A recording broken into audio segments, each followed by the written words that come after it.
എടി സദ്യക്കുള്ള സാധനം വാങ്ങിക്കാൻ പോയി അവനെ ഇതുവരെയും കണ്ടില്ലല്ല. അതാണ് ഞാനും നോക്കുന്നത് അമ്മ, വിളിച്ചിട്ട് കിട്ടുന്നുമില്ല. ഈ ചെറുക്ക എവിടെ പോയി കിടക്കണമെന്തോ. ആ അമ്മയതെ വിളിക്കുന്നു. ഹലോ ഹലോ, നിങ്ങളിത് എവിടാ? എത്ര നേരമായി പോയിട്ട്? വിളിച്ചിട്ടാണെങ്കിൽ കിട്ടുന്നുമില്ല. എടി അതെ, മൊബൈൽ എന്തോ കംപ്ലൈന്റ് ആണെന്ന് തോന്നുന്നു. ശരി, പിന്നെ സാധനങ്ങളെല്ലാം മേടിച്ചാ? ആ മേടിച്ചു. എടി അവന്റെ അടുത്ത് വരുമ്പം പച്ചക്കറി കൂടെ വാങ്ങിക്കാൻ പറയട്ടെ. ഏട്ടാ പിന്നെ കേട്ട്, പച്ചക്കറി അല്ലേ മേടിക്കും. ശരി അമ്മ, വേറെ എന്തെങ്കിലും വേണോ? ഇല്ല, വേറെ ഒന്നും വേണ്ട, ഇത്രയും മതി. ശരി ഏട്ടാ, പിന്നെ പെട്ടെന്ന് വാ. ആ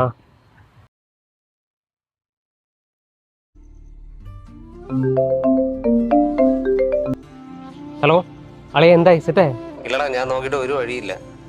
അളിയ എങ്ങനെയെങ്കിലും ഒരു 1000 ഒന്ന് മറിച്ചടാ. അളിയ, ഓണം ആയതുകൊണ്ട് ഒരു പരിപാടി നടക്കൂല. ഓണം കഴിഞ്ഞിട്ടാണെങ്കിൽ പിന്നെയും നോക്കായിരുന്നു. എടാ, ഞാൻ ഒരു മിനിറ്റ് അക്കൗണ്ട് വിളിക്കാൻ, എനിക്ക് കോൾ വരുന്നുണ്ട്. ശരി എന്നാ. ഹലോ എടാ എങ്ങനെയെങ്കിലും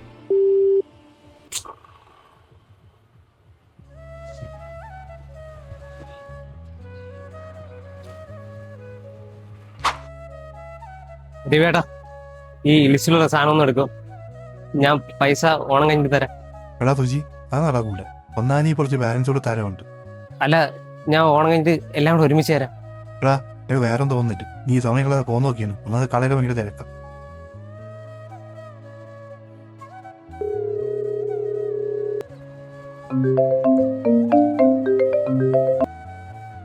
ഹലോ, ആ പറയടി. എന്ത് പറ്റി സൗണ്ട് ഒരുമാതിരി ഇരിക്കുന്നു? ഏയ് ഒന്നുമില്ല.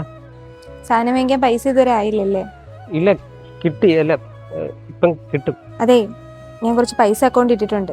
തൽക്കാലം അതിനുള്ള സാധനങ്ങൾ മേടിക്കും. അല്ല, നിന്റെ കയ്യിൽ എവിടെന്നാ പൈസ? അതെന്റെ ഒരു ഫ്രണ്ടിൽ നിന്ന് മേടിച്ചതാ. ഓണം കഴിഞ്ഞ് തിരിച്ചു കൊടുത്താൽ മതി.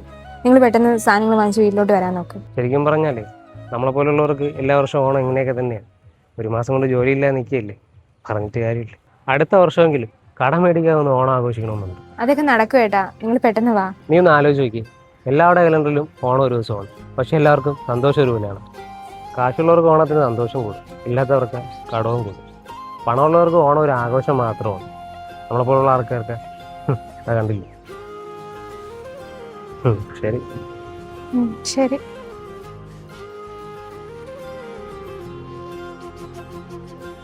നമുക്ക് ചുറ്റും ഇങ്ങനെയും ചിലർ ഓണം ആഘോഷിക്കുന്നുണ്ട്. ഈ ഓണം ആഘോഷിക്കാൻ കഴിയാത്തവരെ കൂടി ഓർക്കുന്ന ഒരു ഓണമാകട്ടെ എന്ന് ആശംസിക്കുന്നു.